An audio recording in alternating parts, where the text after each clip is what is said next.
Olá pessoas, como vocês estão? Adriana apresentando mais um vídeo aqui no canal. E hoje eu quero falar sobre o fato do cristão solteiro não ter um dia de paz. Eu sei que isso não é somente para os cristãos solteiros, mas para muitos solteiros. Mas existe uma certa cobrança, sabe, em tom de brincadeira, para que o jovem, o solteiro, né, entre em um casamento com alguém. Eu não ligo para as brincadeiras, eu não ligo para as piadas, mas isso me trouxe essa vontade de falar sobre isso, na verdade, porque até demorou, sabe? Eu acho que a maioria das pessoas não tem essa liberdade comigo, então isso não acontece com frequência, mas acontece. E será que todo mundo vai casar? Eu acho que não. Eu acho que não. Eu acho que existem pessoas que têm o chamado para serem solteiros, para serem celibatários. Tem pessoas que são viúvas e não querem um segundo casamento. Existem outros que são divorciados e optaram por não se envolver num outro relacionamento também. E eu acho que a gente deveria encarar uma pessoa solteira com mais naturalidade, com mais... assim, não considerar como uma pessoa anormal, sabe? Uma pessoa que falhou em algum aspecto das escolhas da vida dela. Hoje eu tô solteira há um bom tempo já e eu me sinto muito confortável com isso. Existem aspectos que eu mudaria com certeza, mas havia em mim uma ansiedade, uma vontade de casar que já era praticamente um ídolo no meu coração. É como se eu não fosse ser feliz nunca, a não ser que eu encontrasse alguém e me casasse. E hoje, cada dia que vai passando, eu vou me sentindo mais em estar solteira. Existe uma liberdade, existe alegria em estar solteira também, sabe? Não tem cobrança, não tem aquela coisa de eu tenho que dar satisfação o tempo inteiro. Além do fato de que na minha experiência, eu não tive relacionamentos muito saudáveis, muito bons, assim. Quando eu olho para o meu passado, pros namorados que eu tive, assim, me dá um pouco de medo de me relacionar, entende? Eu tava até orando sobre isso recentemente. Foi a primeira vez que eu consegui falar pra Deus que eu tenho medo de casar. Medo porque eu sei que não é fácil, gente. Eu sei que não é assim algo que a gente fantasia, a gente não, meu marido vai ser da igreja, ele vai me tratar assim, vai fazer isso por mim. E a gente esquece que a pessoa é humana, ela é tão pecadora quanto a gente, ela é com passado, com história, com mágoas, com feridas, com redenção, com mudança, às vezes nem tanto, às vezes rápido, às vezes não. E isso eu consegui pela primeira vez falar, Deus, eu tenho medo de me casar, eu tenho medo de conhecer alguém. Eu tenho medo de passar pelas coisas que eu já passei. E eu não quero esse tipo de relacionamento. Tanto que eu mesma preciso entender o que é ter um relacionamento saudável, né? Não ser uma pessoa que vai ficar cobrando, que vai ficar exigindo, que vai querer transformar a pessoa, porque isso não tá nas minhas mãos. A pessoa ela tem a personalidade dela, ela tem as características dela, né, da criação, do desenvolvimento social. E hoje eu consigo admitir que existe um medo, sim. Eu quero me casar? Eu diria que eu quero, assim, hoje eu vejo a família com um propósito de discipulado, de pensar nas próximas gerações, né? Eu vou morrer, mas o meu filho vai continuar esse legado de amor a Deus, de evangelismo, de trabalho com a igreja local. Então, o meu filho, amando ao Senhor, temente a Deus, ele vai dar uma continuidade nisso. Então, a próxima geração, assim como a minha, precisa de pessoas que amam a Deus, né? E eu gostaria de ser mãe de uma pessoa que ama a Deus e vai continuar, né, esse legado, esse serviço ao reino.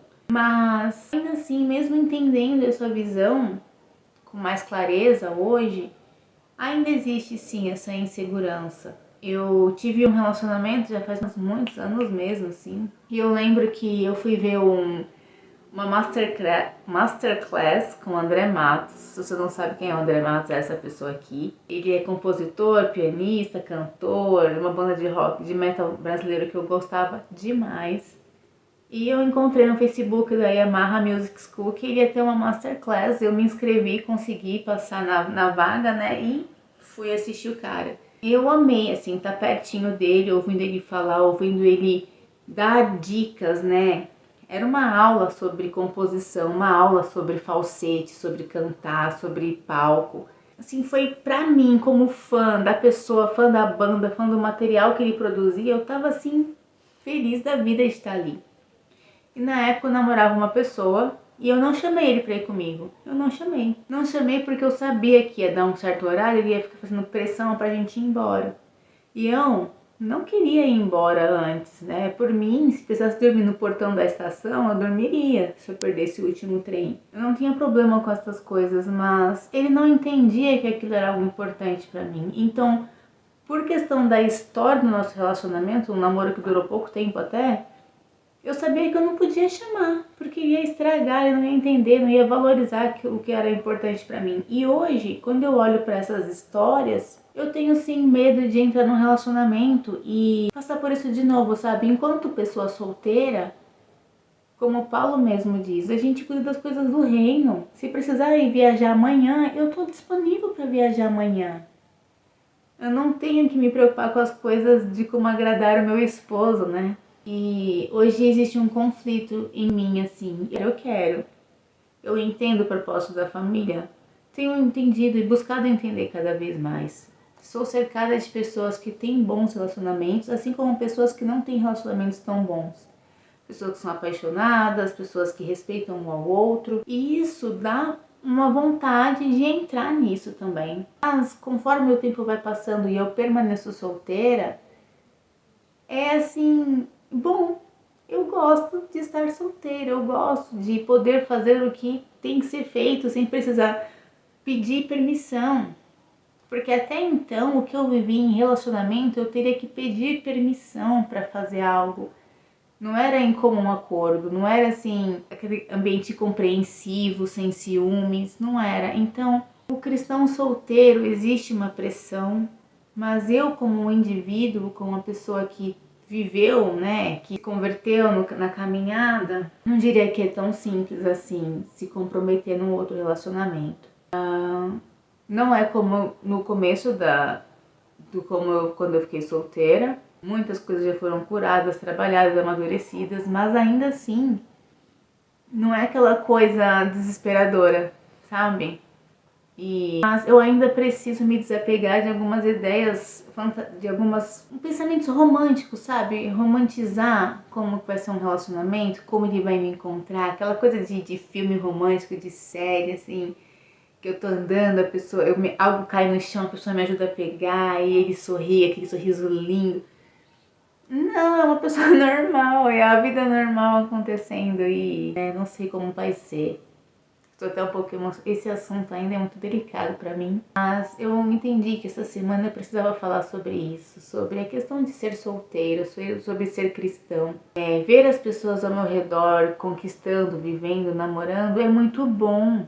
E é inspirador também. Só que ia ser mais fácil lidar com isso se não houvesse essa cobrança ao redor da gente, porque eu não sou um ET.